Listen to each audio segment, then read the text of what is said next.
Hello everyone, আজকে আমি আপনাদের সবার সাথে পাবদা মাছ ভুনা রেসিপি শেয়ার করবো। এই কারণে পাবদা মাছগুলো ভালো করে ধুয়ে নিব, দেন হলুদ লবণ মরিচ ভালো করে মাখিয়ে নিব। একটা ফ্রাই প্যানে তেল গরম করে নিব, দেন একে একে পাবদা মাছগুলো দিয়ে দিব।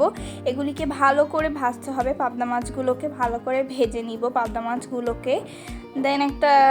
দেন আবারও আমরা ফ্রাই প্যানে তেল দিয়ে কিছু পরিমাণ পেঁয়াজ কুচি দিয়ে দিব, দিয়ে ভালো করে এটাকে নাড়াচাড়া দিয়ে আবার মরিচ কুচি দিয়ে দিব। দেন এটাকে আবারও ভালো করে নাড়াচাড়া দিতে হবে। দেন জিরা রসুন মরিচ পেস্ট এবং পরিমাণ মতো লবণ হলুদ দিয়ে এটাকে ভালো মতো নাড়াচাড়া দিতে হবে। মশলাকে ভালো মতো নাড়াচাড়া দেওয়া হয়ে গেলে এর ভিতরে আমরা টমেটো দিয়ে দিব। টমেটো দিয়েও ভালো করে এটাকে কষিয়ে নিতে হবে, কারণ একটু ঢেকে দিব ঢাকনাটা দিয়ে। দেন আবার খুলে আমরা এটাকে ভালো মতন কষিয়ে নিব, হালকা একটু পানি দিয়ে কষানো হয়ে গেলে এর ভিতরে আমরা ভেজে রাখা পাবদা মাছগুলো দিয়ে দিব।